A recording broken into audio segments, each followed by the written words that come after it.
अस्सलाम वालेकुम दोस्तों, कैसे हैं आप लोग। उम्मीद है कि बखैर होंगे। तो आज एक बार फिर हम पढ़ेंगे चैप्टर नंबर 18 जो कि आपका है इंडिया गेट। लगभग 17 चैप्टर कंप्लीट हो चुका है और अल्हम्दुलिल्लाह आप लोगों का क्वेश्चन आंसर भी होता ही है। तो आज हम पढ़ेंगे चैप्टर नंबर 18 इंडिया गेट के मुसन्निफ है जगन्नाथ आजाद। मुसन्निफ के बारे में पहले बता चुका हूँ, हम सीधे चैप्टर पढ़ाते हैं। मुसन्निफ जगन्नाथ आजाद, ठीक है, पढ़ते हैं। पैदाइश 5 दिसंबर 1918। तो जगन्नाथ आजाद की पैदाइश कब हुई? 5 दिसंबर 1918 को ईसा खिल कहाँ हुई थी? ईसा खिल जो अब पाकिस्तान है। ईसा खिल एक जगह का नाम है जो कि पिटीशन के बाद 1947 के बाद वो जगह पाकिस्तान में चला गया, ठीक है। जिला मयारवाली के, है ना, जिला मयारवाली में, ठीक है, जिला मयारवाली का गांव है जो जिला मयारवाली जिले में इनकी पैदाइश हुई, ठीक है। उसके बाद हम देखेंगे यहाँ कि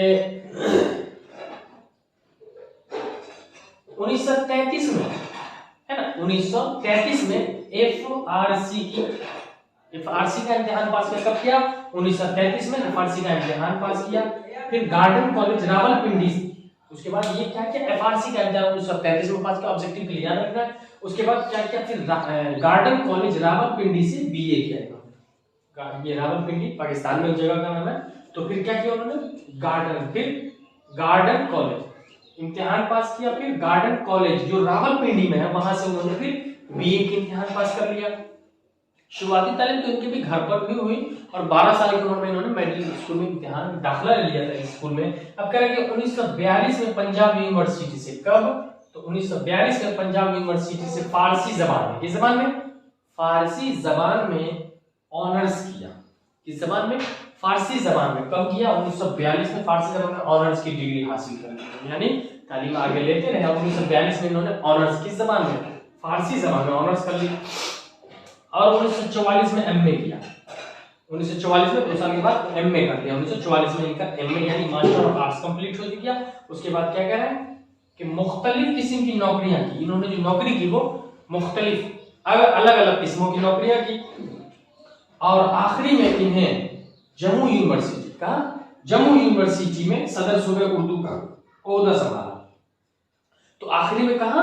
जम्मू यूनिवर्सिटी में सदर सूबे का उर्दू संभाला। सदर सूबे उर्दू का ओहदा इन्होंने संभाला, सदर सूबा बन गए। उनकी हालात जिंदगी अच्छी रही। इंतकाल 25 जुलाई 2004 को हुई। तो इनका इंतकाल जो था वो 25 जुलाई 2002 को दिल्ली में होता है। याद रखना, ऑब्जेक्टिव में ये पूछता है कि इनका जगन्नाथ आजाद का इंतकाल कब हुआ था? 2004 में। कहाँ हुआ था 2004 में? तो इंतकाल 25 जुलाई 2004 को दिल्ली में इनका इंतकाल हुआ था। तो ये था इनकी हालात जिंदगी। जगन्नाथ आजाद ने इंडिया गेट के बारे में लिखा है। इंडिया गेट के बारे में तो आप जानते हैं जो कि दिल्ली में है। अब हम पढ़ेंगे कि इंडिया गेट क्या है और इंडिया के गेट के बारे में। तो इसके लिए हमें किताब का सहारा लेना होगा और आइए हम पढ़ते हैं। ये देखिए पेज नंबर आपका 129 कह रहा है, ठीक है। तो हम पढ़ते हैं इंडिया गेट। इंडिया गेट है क्या? कह रहा है इंडिया गेट की रफ़अत है निगाहों पे मोहित। इंडिया गेट जो उसकी रफ़अत, बुलंदी, ऊंचाई जो है हमारी निगाहों पे छाया हुआ है, हमारी नजरों पे छाया हुआ है। इंडिया गेट की रफ़अत है निगाहों पे मोहित। फिर कह रहा है इंडिया गेट की वह तारीख का एक बाबे जलील, यानी हमारे पूर्वजों के एक इंडिया गेट जो है वो तारीख, एक पुराने जमाने की चीजों को बनी हुई तारीख है, हमारी तारीखें याद दिलाती है। इंडिया गेट की वह अफरंग की तामीर जलील। अफरंग क्या है? फिरंग की जमा है, यानी इंडिया गेट क्या है? अंग्रेजों के द्वारा बनाई गई हमारी तामीर जमील, खूबसूरती, अंग्रेजों ने बनाया था इसे। इंडिया गेट व अगियार के नुसरत का निशान। इंडिया गेट ये साबित करता है कि अगियार जो हमारे गैर थे उनकी जो है थी जीत की, कामयाबी की थी, ठीक है। इंडिया गेट के अगियार के नुसरत के निशान, यानी उन लोगों की जीत हुई थी हिंदुस्तान में और उन लोगों ने यहाँ हुकूमत की थी और अपना झंडा गाड़ा था। तो इसे हम क्या बोले? इंडिया गेट को अगियार नुसरत के निशान। नुसरत के माने जीत होता है। इंडिया गेट वो अपनों की गुलामी की दलील। यही इंडिया गेट हमें ये दलील देता है कि हम लोग गुलाम थे। जब 1600 ईस्वी में अंग्रेज हमारे आए तो कुल 200 सालों तक इन्होंने हुकूमत की हम पर, और इससे साबित ये होता है, ये साबित होता है कि हम 200 सालों तक गुलाम रहे। तो इंडिया गेट किस चीज की निशानी है? गुलामी की निशानी है। इंडिया गेट अपनों की गुलामी की दलील है, दलील देता है कि हम गुलाम थे। कसूर हिंद के जाबाज मुहब्बान वतन, वतन यानी कसूर हिंद, हिंदुस्तान के जो जाबाज सिपाही और जो अपने वतन से मोहब्बत करते हैं मोहब्बत करने वाले खून से सींचने निकले हैं पीराइयों का चमन। अपनी जान दे करके अपना खून से सींचने के लिए अपने पीरा यानी बूढ़ों बुजुर्गों की चमन को, इस बाग को जो हिंदुस्तान को सोने का चिड़िया कहा जाता, उनको अपनी जान की बाजी लगाकर आजादी के लिए दौड़ने के लिए निकले हैं। एक सैलाब सुजात का बड़ा आता है, बहादुरी का। ऐसा लगता है कि आजादी के लिए हम लोग आगे बढ़ रहे। एक सैलाब सुजात यानी बहादुरी का बढ़ा आता है। कहीं दजले हैं, लहरें हैं, कहीं अमवाजे चमन। दजला यानी झील, नदी का किनारा। कहीं दजले हैं, कहीं लहरें हैं, अमवाजे चमन। कहीं बाग है, कहीं चमन है, कहीं लहरें हैं नदियों की। वाह क्या जोश तहूर का असद है। क्या कह रहा है? वाह क्या जोश तहूर का है असद गनी, यानी कि हिम्मत का। असद गनी कह रहा है कि वाह क्या जोश है, हिम्मत का क्या जोश है। हर कदम से आया हसरत शमशीर है, और यानी हर कदम पे देखने को हमें हसरत शमशीर यानी तलवार देखने को मिलता है। क्योंकि हम अपनी गुलामी के लिए कब तक हम गुलामी से रहे, गुलामी की लड़ाई बहुत अच्छे से लड़ी। वही कह रहा है कि हर कदम एक कदम पे हसरत शमशीर जनी, हर जगह पे हमें तलवार देखने को मिलता था। सर्दी है तो इसलिए ऐसा होता है। भूख हर शख्स को जाबाज बना देता है। जब भूख लगी हो ना, आपको बहादुर बना देता है, जाबाज बना देता है। क्योंकि भूखा आदमी, गरीब ही तो हर जमाने में गुलाम रहा, आज भी तो गरीब गुलाम है, गुलाम अमीर तो कभी होते नहीं है।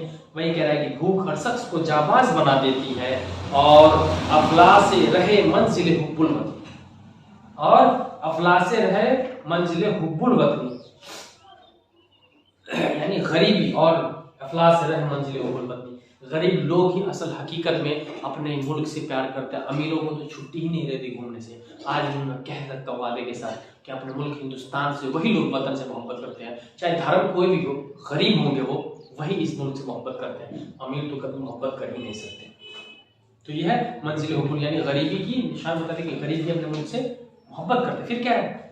सामने दीदे मुस्ताक मौजूद है क्या? देखने वाला।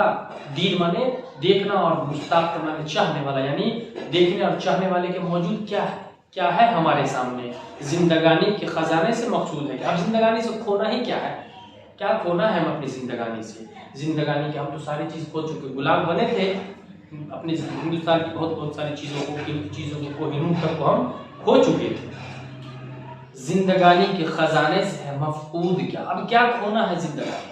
200 साल तक अंग्रेजों ने हुकूमत करके हमारे दिमाग में गुलामी भर दिया, हमारे कोहिनूर हीरे को ले लिया, हमारे देश सोने की चिड़िया को बर्बाद कर दिया, लूट लिया सब कुछ हमसे। ओज अफलाक तेरी मंजिल मकसूद है क्या? अब ओज माने तरक्की, बुलंदी, अफलाक क्या है? फलक की जमा है। ओज अफलाक तेरी मंजिल मकसूद है क्या? अफलाक आसमान से कह रहा है कि तेरी क्या मंजिल है, क्या अदा करना है? अब इंडिया गेट की रफ़अत है निगाहों में वही।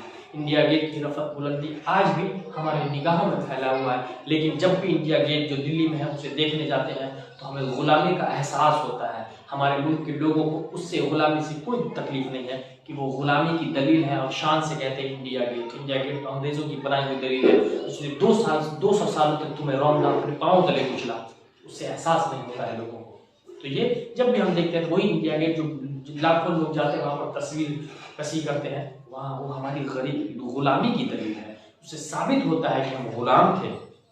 तो ये चैप्टर कंप्लीट हो चुका है आपका।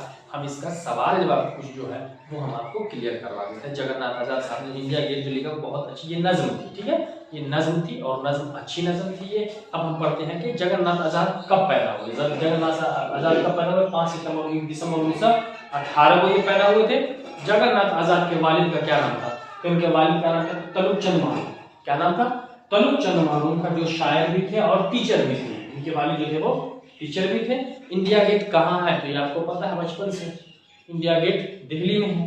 इंडिया गेट की तामीर किसने की? ये भी तो अभी तो मैं चीख के वही बता रहा था कि इंडिया गेट की तामीर अंग्रेजों ने की। वही अंग्रेज जो गोरे हमारे हिंदुस्तान पर, सोने की चिड़िया पर, हमारे मुल्क पर 200 सालों तक बड़ी बेरहमी से जुल्म करके उन्होंने यहाँ हुकूमत जमा लिया 200 सालों तक।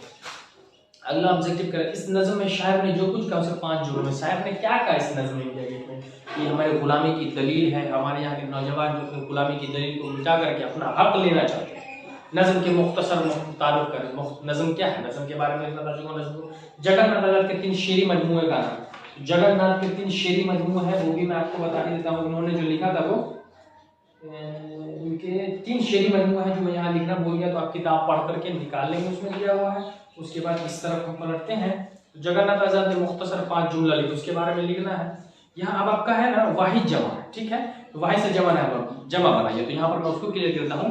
यहाँ देख सकते हैं पेज नंबर 132 में गैर की जमा अगयार होगी, गैर अगयार, बाब अब बाब। उसके बाद दलील, इंडिया गेट या रफा की नहीं हो, दलील दिया हुआ, दलील की जमा होगी दलायल। उसके बाद है शख्स, शख्स की जमा होगी असखास, क्या होगी असखास, आप नोट कर लोगे। मकसद, मकसद की जमा क्या होगी मकासद, मकसद की जमा मकासद। तो ये आपका वाहिद से जमा गैर अगयार, बाब अबवाब, दलील दलायल, शख्स असखास, मकसद मकासद, ये तीनों 4-5 दिया हुआ है, ये 5 आपका पूरा का पूरा। तो ये चैप्टर इंडिया गेट जो जगन्नाथ आजाद ने लिखा था, ये आपका लगभग पूरा का पूरा कंप्लीट हो चुका है। अब हम अगला चैप्टर पढ़ेंगे, लेकिन एक बात आप थोड़ा सा अच्छे से पढ़ोगे, वीडियो को सही से सुन करके पढ़ा करो, देख करके पढ़ा करो, और ये तो आपके सामने रखो, उसमें से ऑब्जेक्टिव निकालो।